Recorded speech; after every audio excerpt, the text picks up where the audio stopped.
The sun beat down on the cracked earth of redemption, turning the horizon into a shimmering mirage, where the sky bled into scorched sand.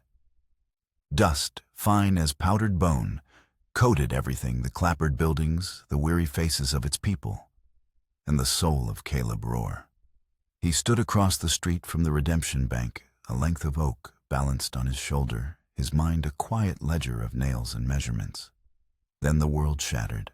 The blast threw him back against the wall of the general store, the oak plank clattering to the boardwalk. Gunshots erupted, sharp and violent punching holes in the midday silence. Men spilled from the bank, their faces masked by bandanas, their hands filled with pistols and canvas bags. Leading them was a man whose face was bare, a deliberate act of arrogance. Silas Blackwood.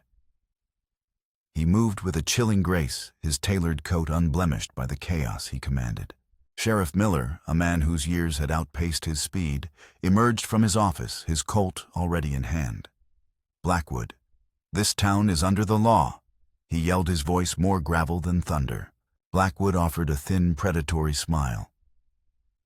"The law, Sheriff, is a matter of perspective." He gave a near imperceptible nod. Two of his men fired. The sheriff crumpled to the ground, his chest a bloom of crimson against his tin star. A collective gasp rippled through the onlookers hiding in doorways. Redemption was now leaderless. Caleb's knuckles were white where he gripped the edge of a rain barrel. His body was frozen not by fear, but by a ghost. The scent of gunpowder, the screams, it was the raid 4 years ago, come back to life. Blackwood's men were fanning out their pistols, keeping the townsfolk pinned down, while their leader surveyed his work with the detached air of a connoisseur. His gaze swept the street and landed on Caleb. For a moment, their eyes locked. Blackwood's were the color of a winter sky, cold and empty. He saw not a threat, but a curiosity. He strode across the street, his boots scuffing a rhythm in the dust. His men kept their guns trained, but Blackwood needed no such protection. He stopped a foot from Caleb, his smile widening. "You're the carpenter, aren't you?" Blackwood's voice was educated, smooth as polished walnut, a stark contrast to the brutality of his actions. "The one who builds the coffins." "Business should be good." Caleb said nothing. His jaw was a block of granite. Blackwood's eyes drifted down to the silver chain, visible at the collar of Caleb's shirt. With a flick of his wrist, he snatched it, the chain, snapping easily. Dangling from his gloved fingers was a small oval locket tarnished with age, but intricately engraved. A sentimental man, Blackwood mused, his thumb tracing the delicate scrollwork. He clicked it open. Inside, 2 miniature portraits stared back, a woman with kind eyes and a young boy with a mischievous grin. Lovely. A shame they're gone. A roar, low and guttural, rose in Caleb's throat. He lunged, his grief-fueled rage a physical force. But Blackwood was faster. He sidestepped, and the butt of a rifle from one of his men crashed into the side of Caleb's head. The world tilted, splintering into blinding light and roaring darkness. He fell to his knees, the taste of blood and dust filling his mouth. Blackwood knelt, his face inches from Caleb's. "Grief is a corrosive thing, Carpenter. It eats a man from the inside out. Remember that." He pocketed the locket, the last tangible piece of Caleb's past, and stood. "Let's go, gentlemen. We have made our point." They mounted their horses and galloped out of town, leaving behind a dead sheriff, a looted bank, and a man kneeling in the dirt, clutching a wound that went far deeper than his flesh. The townsfolk slowly emerged, their whispers like the rustle of dry leaves. No one approached Caleb. His silence had always been a wall. Now his public humiliation had made it a fortress. He pushed himself to his feet, and the world still swaying, and looked down the empty road where Blackwood had vanished. He had lost his wife and child once to violence. Now their memory had been stolen by it. He retrieved his plank of oak, his movement stiff and mechanical, and walked not toward his workshop, but toward the quiet solitude of his homestead on the edge of town. and the silence inside him louder than any gunshot. The town of Redemption had lost its lawman. Caleb Rohr had lost the only thing he had left to lose. The cabin stood on a rise beyond a line of pines, a small, solid defense against the vastness of the desert. Caleb had built it with his own hands, every joint tight, every plank true. It was a place of order, a stark contrast to the chaos in his memory. For 2 days after the robbery, he worked without stopping the rhythmic scrape of his plane and the precise strike of his hammer, a desperate attempt to impose logic on a senseless world. He didn't eat. He barely slept. The phantom weight of the locket was a cold spot on his chest. The inside of the cabin smelled of cedar and solitude. A rough-hewn table stood at its center with a single chair. The other, his wife Sarah's, remained in the corner, its seat empty, its presence a constant, silent accusation. On the wall, his tools hung in perfect alignment. Chisels, planes, and saws, each a testament to a life built on control. But control was an illusion. Blackwood had proven that. The town was in a state of muted panic.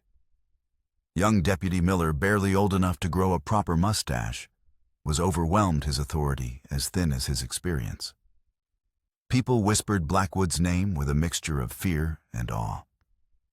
He was buying up land from struggling ranchers for pennies on the dollar, his methods of persuasion growing more aggressive with each refusal. The bank robbery wasn't just about money. It was a demonstration of power, a message that he was the new law in Redemption. Caleb cared for none of it. His world had shrunk to the 4 walls of his cabin and the ghosts within them. He ran a calloused thumb over a small carved wooden bird on the mantelpiece, the last thing he'd made for his son Thomas. It felt like an artifact from another man's life. On the 3rd day, his supplies ran low. The need for nails flour and a new whetstone finally forced him from his sanctuary. He hitched his wagon, the movement's automatic, and drove toward the trading post that stood at the edge of the desert, a neutral ground where settlers and the Apache tribe conducted their strained business. He had no desire for interaction, only necessity. The air at the post was thick with tension. The Apache chief, a formidable man with eyes like chips of obsidian, was in a foul mood, his bartering laced with taunts and veiled threats. Caleb kept to the back, his arms folded, his face an impassive mask. He just wanted his supplies so he could retreat back into his silence. Then he saw her. She stood apart from the others, a young woman with a torn dress and a defiant chin. One of her eyes was clouded, a milky white, and she stood with her weight shifted to one side, favoring a leg that was clearly damaged. He heard the whispers from the other settlers. Anna, the chief's daughter. Broken. The negotiations stalled.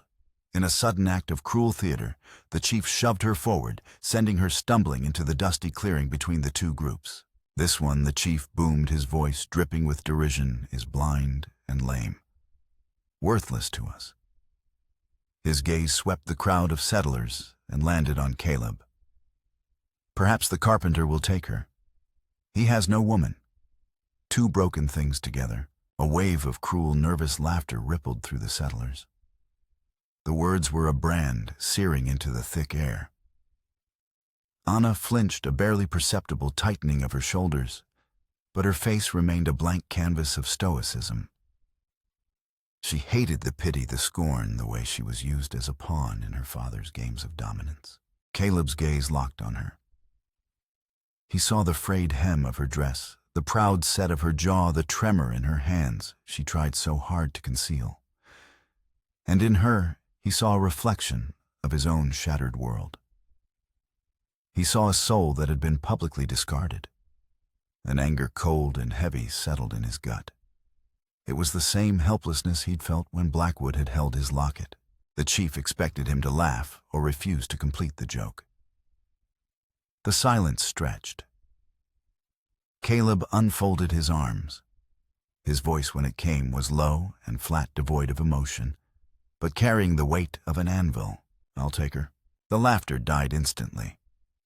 The settlers stared bewildered. The chief's face darkened with surprise, his cruel sport ruined.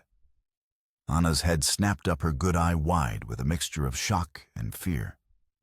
What kind of man was this one who would accept a broken woman offered as an insult? Cruelty, she understood. This she did not. She braced herself for a new kind of humiliation. Caleb stepped forward, ignoring the stunned faces. He placed a hand on her arm, his touch firm, but not rough, a steadying pressure meant to guide, not claim. She stiffened, a lifetime of mistrust coiling in her muscles. The crowd parted as he led her toward his wagon. He helped her up onto the bench, his hand strong on her elbow, releasing her the moment she was seated. He was careful not to make her feel trapped. He climbed in beside her and flicked the reins. The wagon creaked forward, leaving the trading post and its stunned inhabitants behind. He didn't speak. He kept his eyes on the horizon, his mind a storm of questions. He hadn't come for this. He didn't want another person in his life, another soul to complicate his grief. But he couldn't leave her there. He told himself it was decency, a simple refusal to participate in another's humiliation. But he knew in a place deeper than reason that he had seen his own loneliness in her eyes. The wagon rattled along the dry road. Anna sat rigid, her hands clenched in her lap. The silence was immense, but it was different from the mocking quiet at the post. It was heavy, yes, but not cruel.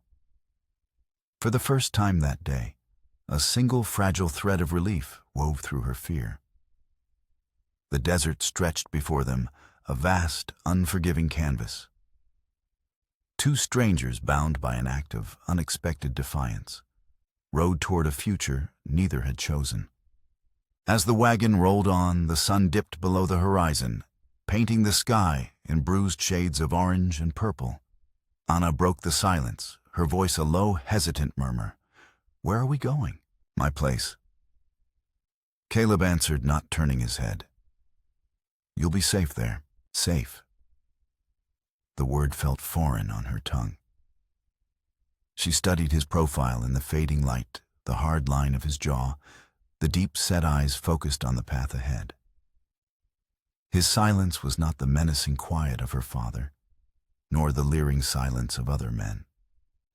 It was a weighted, cautious thing, a space he carried around him like a shroud. Her leg began to ache from the constant jostling, and a small, involuntary wince escaped her. Caleb's eyes flicked toward her for a fraction of a second. He slowed the horses, easing the wagon's jarring motion. The small, unspoken kindness was more disarming than any words. They arrived at the cabin under a canopy of stars. It was small but solid, a testament to its builder. Caleb helped her down, his grip steady and brief. Inside the cabin was spare and clean-smelling of cedar and wood smoke. Tools lined one wall, hung with a craftsman's precision. A single cot was pushed against the far wall, a rocking chair in the corner. It was a place of work and solitude. He lit a lamp, the warm glow pushing back the shadows. "You can sit," he said, gesturing to the chair by the table. She remained standing near the door, a sentinel of her own fear. "Why did you take me?" His hand paused over the lamp's wick. He looked at her, his gaze direct and unflinching. "Because I wasn't going to leave you there." It was not the answer she expected. She lowered herself into the chair, the throbbing in her leg, a dull, familiar drumbeat. Caleb moved with quiet purpose, setting water to boil, slicing dried venison, and placing a loaf of bread on the table. He slid a plate toward her, and then sat opposite, eating his own share in silence. There was no demand, no expectation. She ate slowly, the simple act of sharing a meal without being treated as chattel, a bewildering experience. "Why me?" she asked again, her voice softer this time. He wiped his hands on a rag, his eyes on the wood grain of the table. "Your father wanted to shame you. And me. I wasn't going to give him the satisfaction." For the first time since the trading post, her eyes stung with unshed tears. She had expected pity or lust, not to be defended however quietly. When the meal was done, he pulled a blanket from a chest and laid it across the cot. "You take the bed. I'll use the floor."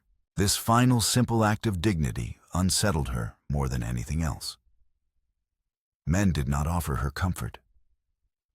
They took it. She lay down on the cot, pulling the blanket tight around her, her body still coiled with tension. Caleb spread his own blanket near the hearth, his back to her.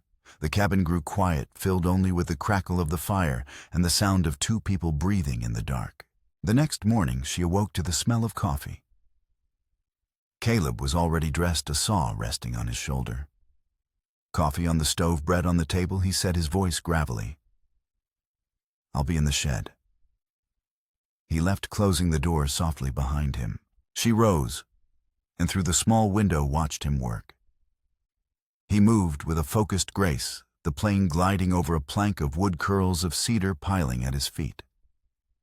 There was an integrity to his labor, an honesty she had never witnessed. He was a man who found his truth in the grain of wood, not in the words of others. The day settled into a quiet rhythm. She swept the floors, mended his torn shirts, and kept a pot of stew simmering on the stove. She was determined not to be a burden. He never commanded her, but he noticed. A slight nod at the sight of a mended seam, a second helping of stew, these were his words of acknowledgement. One evening, as Blackwood's shadow began to stretch over the surrounding homesteads, two of his men rode up to the cabin. They were rough-looking, their saddles worn, and their eyes cold. They reined in their horses just beyond the fence Caleb had built. "Blackwood sends his regards, Carpenter," the taller one called out, a smirk on his face. "Heard you picked up some stray. He wonders if you're looking to sell this plot. He's making a generous offer." Caleb emerged from the shed, a heavy mallet in his hand. He didn't stop walking until he reached the fence line, his presence a silent challenge. "I'm not selling." "That's a shame," the second man said, his hand drifting toward his pistol. "Accidents happen out here. Fires. A man alone with a damaged woman. It would be a tragedy." Anna watched from the doorway, her heart pounding. This was not about land. This was about the locket. This was intimidation. Caleb's knuckles were white around the handle of the mallet. "Get off my land." The men laughed, a harsh, ugly sound that cut through the evening air. But they saw the unyielding resolve in Caleb's eyes. He wasn't a lawman or a gunslinger, but he was a man standing on ground he had bled for, and there was a danger in that they could not dismiss. After a long, tense moment, they wheeled their horses around and rode off, their laughter echoing back as a promise of future trouble. Caleb stood at the fence until they were specks on the horizon. He returned to the cabin, his jaw set. He bolted the door and checked the latch on the shutters. He was no longer just a grieving man in isolation. He was a protector. That night, the space between them in the cabin felt smaller. The threat from outside had forged a new kind of intimacy. Anna watched him check his old hunting rifle, his movements efficient and sure. "They will be back," she said, stating the obvious. "I know," he replied, not looking up. "Why do this?" she pressed. "For me. For this land." He finally stopped, looking at her across the room. "They took something from me," he said, his voice low and raw. "In town, a locket. It belonged to my wife." He didn't need to say who they were. This land, this home, it's all I have left of them. I won't let him take this too. And Anna understood. It wasn't just about her. It was about everything. His past and his future were under siege. Her presence had made his homestead a target, but in doing so, it had also given him something new to defend. She was no longer just a refugee in his home. She was a part of his defiance. The threat of Blackwood's return hung over the homestead like a storm cloud that refused to break. Caleb spent the next days fortifying his land. He strengthened the fence, reinforced the shutters, and cleared the brush around the cabin to deny any attacker cover. Anna worked beside him, handing him tools, hauling smaller pieces of timber, her determination overriding the pain in her leg. Their shared labor became a silent conversation, building a fortress of both wood and trust. Caleb knew he couldn't just wait for the next attack. He needed to understand Blackwood's strategy. Leaving Anna with the rifle and strict instructions to barricade the door, he rode into Redemption. The town felt different, subdued. Fear was a currency Blackwood spent freely. He found Deputy Miller in the sheriff's office, staring at a map covered in pencil marks. The young man looked exhausted. "He's choking us," Caleb Miller said, frustration edging his voice. "He's bought out the Miller and Hanson ranches. Old Man Hemlock refused to sell, and his well was poisoned last night. His cattle are dying." "It's not just about the land," Caleb said, his voice flat. "It's about control." "I need help," Miller admitted, his pride warring with his desperation. "I'm just one man. The townsfolk are too scared to form a proper posse." Caleb's gaze fell on the empty hook where Sheriff Miller's gun belt used to hang. He wasn't a lawman. He was a carpenter. But Blackwood had made this personal. "What do you know about him?" "Came here about 4 years ago," Miller replied, rubbing his tired eyes. "Bought the old Calloway ranch and has been expanding ever since. He's educated slick. People say he lost his family back east before coming out here. But no one knows for sure. He keeps to himself, lets his men do the dirty work. 4 years ago." The phrase snagged in Caleb's mind. The same year as the raid. The same year his own world had ended. It was likely a coincidence, but the thought lingered. He left the deputy and rode out to see Elias Vance, an old rancher, whose property bordered Blackwood's. Elias was a man made of leather and wisdom, his face a roadmap of hard-lived years. He sat with Caleb on his porch, a shotgun resting across his lap. "Blackwood's a patient snake," Elias said, spitting a stream of tobacco juice into the dust. "He don't just take your land. He takes your hope first. He's not just building a ranch, he's building an empire, and redemption is the jewel he wants for his crown." Elias squinted at Caleb. "Heard about what happened to you in town. And I heard you took in that Apache girl. You're inviting trouble, son." "Trouble found me first," Caleb replied. Back at the cabin, he found Anna tending a small fire, a pot of stew bubbling over the flames. The sight of her quiet industry, settled something in him. She had turned his shelter into a home. As they ate that evening, the silence was comfortable, companionable. He found himself telling her about Sarah and Thomas, his words stiff and unpracticed at first, but flowing more easily as he spoke. He described Sarah's laugh the way she'd hum while gardening. He talked about Thomas's obsession with carving animals, how the small wooden bird on the mantel was the last one they had made together. In return, Anna spoke of her life, her voice soft but clear. She talked about the fall from the horse that had shattered her leg and the fever that followed, stealing the sight in one eye. She spoke of the whispers, the scorn, and the loneliness of being deemed broken by her own people. "My father," she said, her good eye fixed on the fire, "sees strength only in perfection. He does not understand that a bent tree can still withstand the storm." Their shared histories of loss, though vastly different, created a profound bond between them. They were two bent trees standing together against the wind. Days later, while searching for any weakness in Blackwood's patterns, Caleb found his opportunity. He learned that Blackwood and most of his men were riding out to forcefully evict another family from their land. It was a risk, but it was his only chance. He had to get the locket back. More than that, he had to find anything he could use against Blackwood. He rode toward Blackwood's sprawling ranch under the cover of dusk, his heart a cold, hard knot in his chest. The ranch house was ostentatious, a 2-story monument to stolen wealth.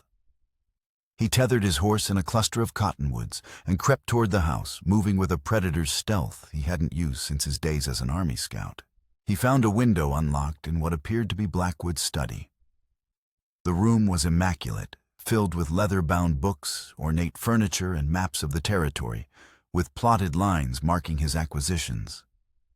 A decanter of whiskey sat on the desk, a glass beside it. This was the nerve center of Blackwood's operation. He searched the desk first, his fingers moving quickly, silently. He found ledgers, deeds signed under duress, but nothing that would be enough to bring Blackwood down. He was looking for the locket. He checked drawers, boxes, but it was nowhere. Frustration mounted. As he turned to leave, his boot knocked against a loose floorboard beneath the heavy desk. Kneeling, he pried it up. Beneath it was a small locked metal box. Using the tip of his hunting knife, he forced the lock. It sprang open. Inside there was no money, no locket. There was only a faded photograph and a sheaf of yellowed letters. The photograph was of Blackwood younger, smiling with his arm around a woman and a young girl who shared his winter blue eyes. His family. The letters were from Blackwood to his brother, back east. Caleb's eyes scanned the pages, his breath catching in his throat. The first letters were full of hope, describing his new life, his homestead, his plans. Then, the tone shifted. One letter, dated 4 years ago, was almost illegible, the ink smudged by what could only have been tears. "They are gone, Jonathan. Both of them. A band of Apache savages fell upon the homestead while I was in town. They burned everything. My wife, my sweet Eleanor, my daughter Rose." Caleb's blood ran cold. He read on his hands, trembling. "The army says it was a random raid. But I know the truth. The scout they hired to guide the patrol, the one tasked with keeping the town safe. He led the patrol away from the outlying homesteads to protect the town's center. He led the savages right to my door. He sacrificed my family to save theirs." The letter didn't name the scout. It didn't have to. Caleb knew it was him. He had been the scout for that patrol. He remembered the impossible choice. A large Apache war party was heading for redemption. With only a dozen men, he couldn't fight them head-on.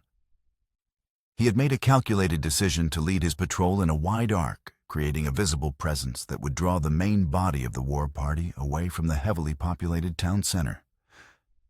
He had hoped the outlying homesteads would be safe. He had been wrong.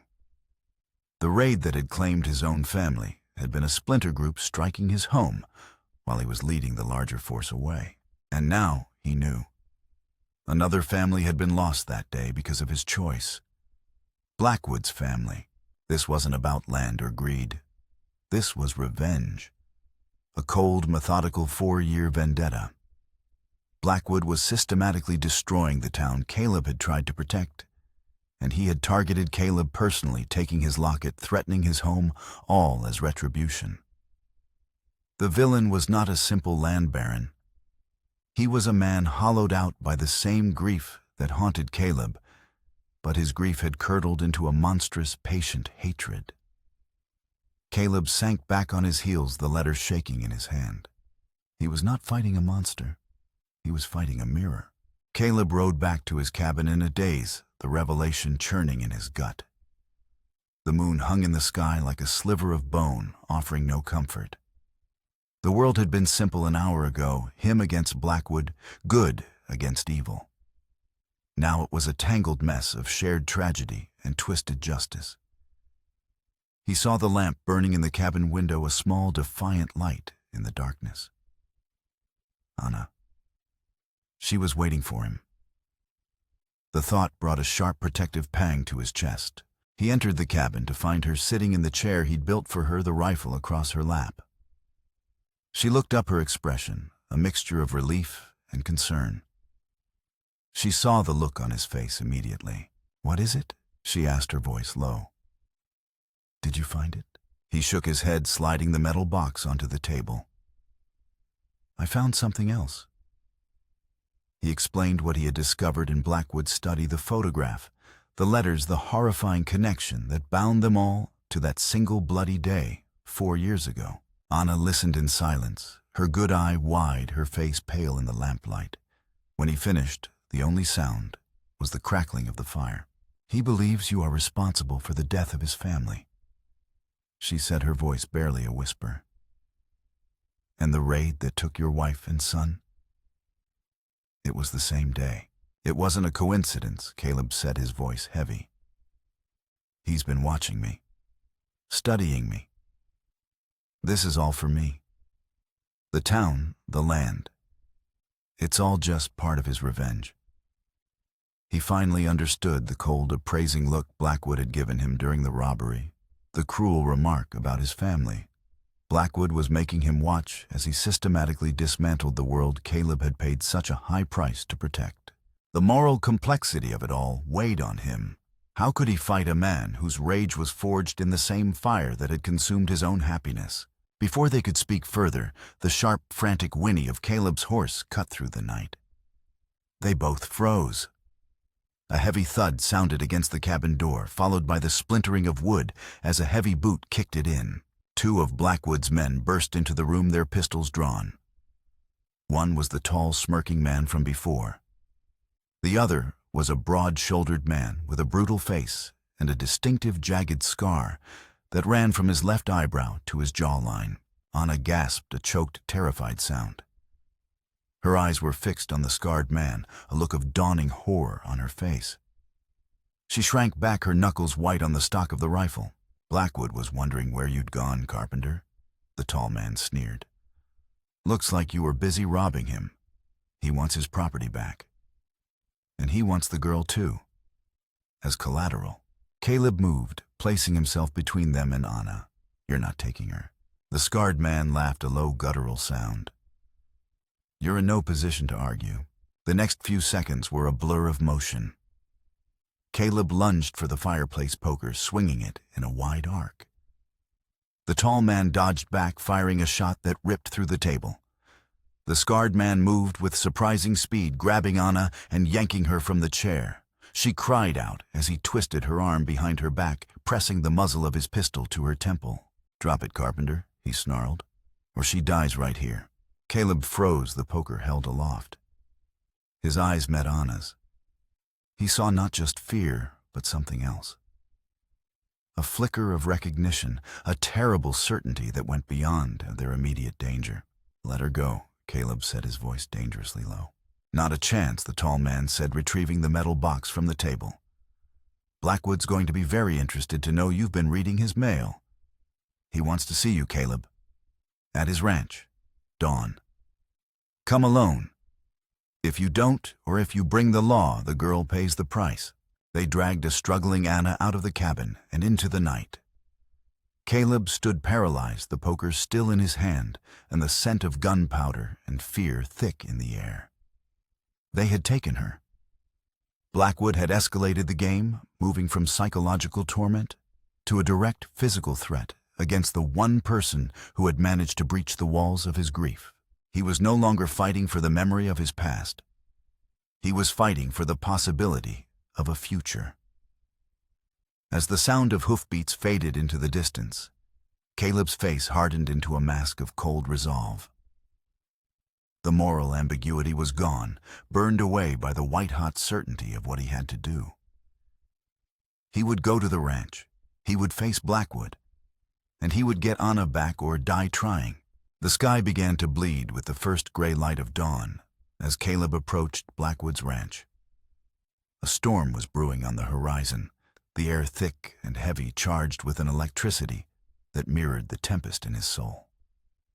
He rode not with the fury of a man seeking vengeance, but with the cold, focused precision of a hunter.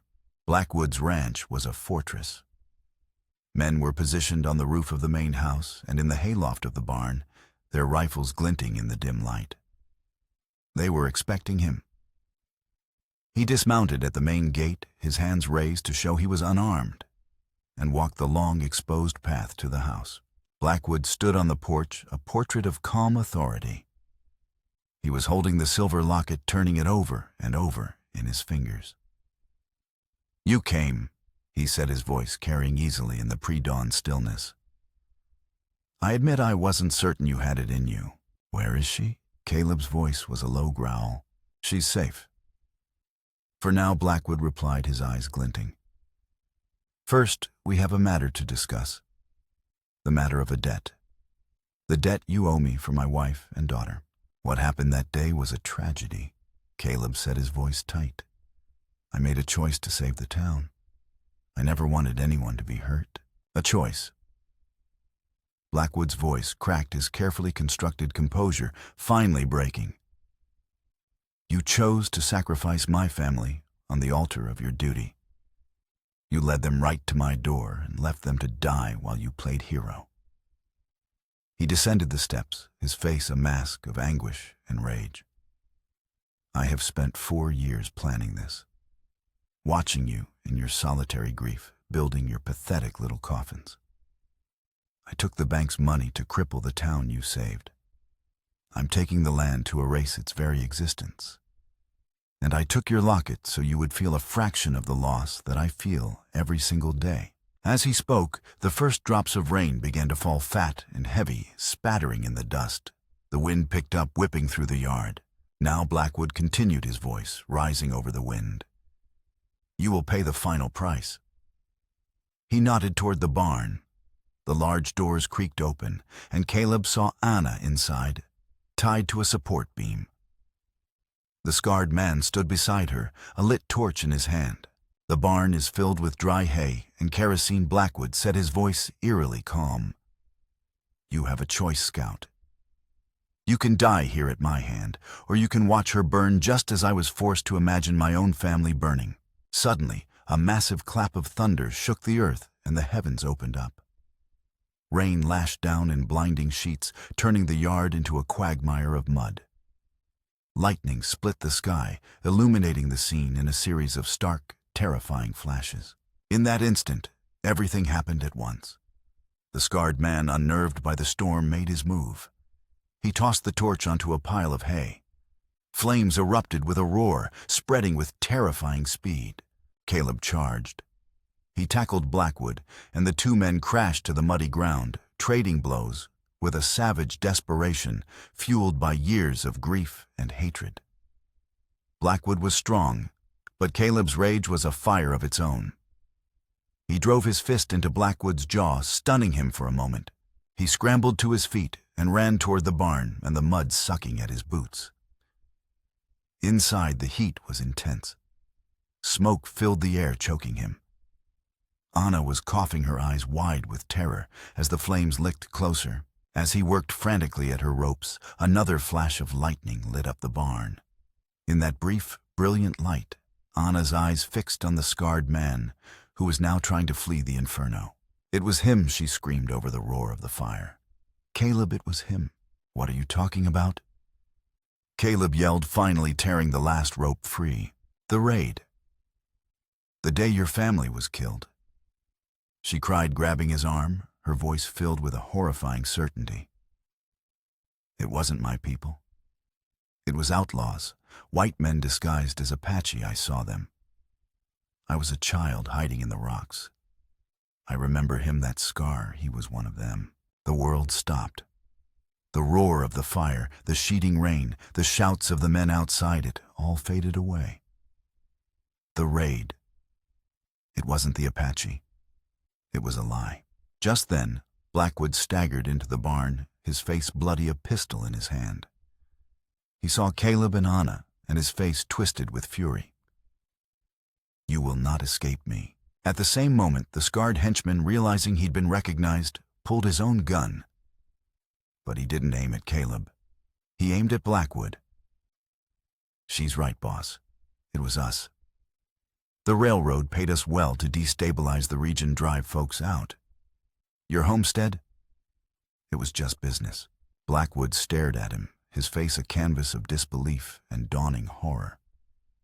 His entire revenge, his life's purpose for 4 years, was built on a lie. He had been hunting the wrong man. The true killer of his family was standing right beside him on his own payroll. The henchman fired. Caleb reacted instinctively. He shoved Blackwood to the ground, the bullet meant for his enemy tearing through the sleeve of his own shirt. The moral choice was instantaneous and absolute. He couldn't let the man who had tormented him die, not when the truth had finally come to light. A burning beam crashed down from the ceiling, separating them from the henchmen. "Go!" Caleb yelled at Anna, pushing her toward a side door. "Get out of here." He turned back to face Blackwood, who was on his knees staring blankly at the flames, a broken man. Caleb hauled him to his feet, dragging him through the smoke and heat as the barn began to collapse around them. They stumbled out into the torrential rain, just as the roof caved in with a deafening roar, consuming the henchman and the lies he represented. Caleb and Blackwood collapsed in the mud, gasping for air, surrounded by the remaining henchmen who were now standing in stunned confusion. In the distance, the sound of approaching horses grew louder. Deputy Miller and a posse, finally spurred to action, were arriving. Caleb looked at Blackwood, the man he had considered his nemesis. There was no hatred left in him, only a vast, empty pity. The rain washed the blood and soot from their faces, but it could not wash away the years of pain that had led them to this moment. The storm had broken, and in its wake, a devastating truth had been laid bare. The storm passed as quickly as it had arrived, leaving behind a world washed clean.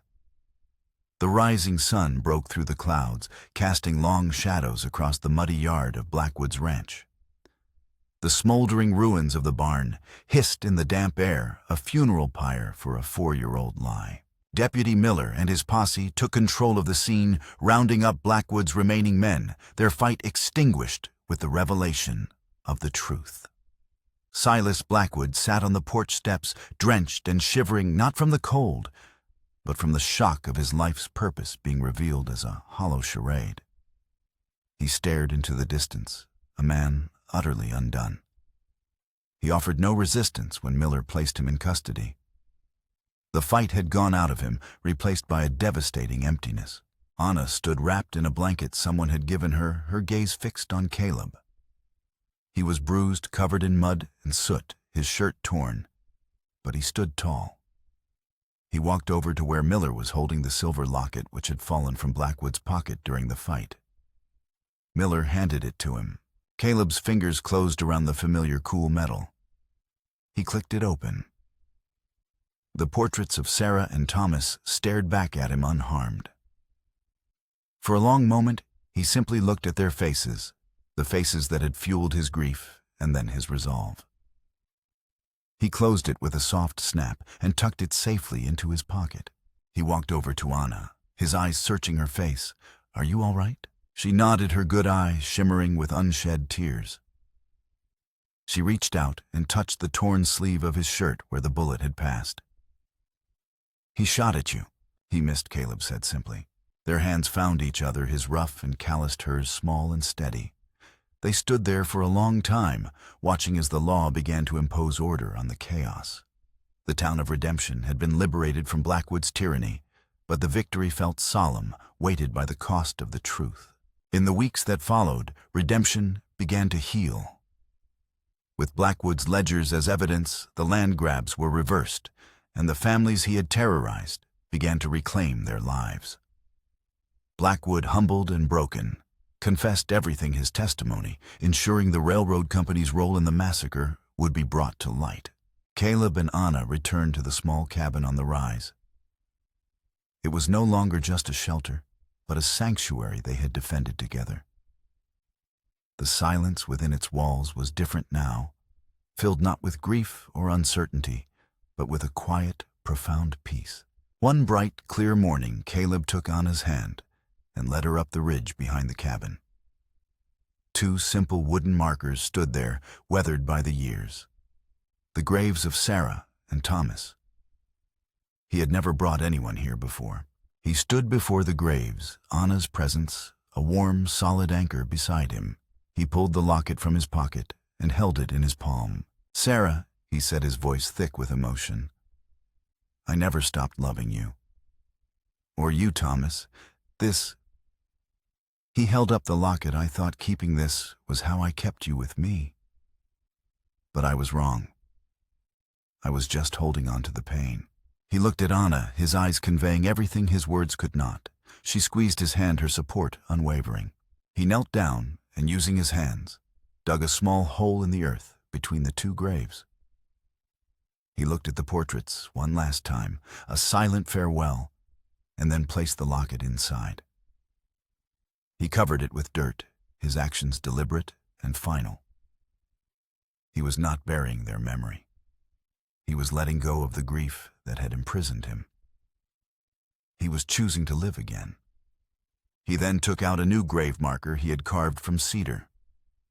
It was simple, bearing no names, only the image of a rising sun. He pressed it into the earth beside the others, a symbol of a new day of acceptance. He stood, turning to face Anna. The sun warmed their faces.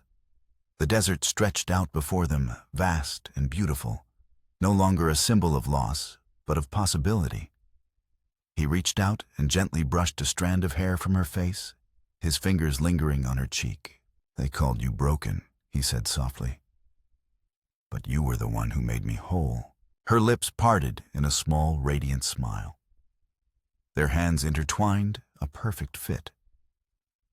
They stood on that ridge, two souls scarred by the past, but not defined by it, and watched the sunrise paint the horizon with the promise of a future they would build together, their shared peace, a foundation stronger than any stone.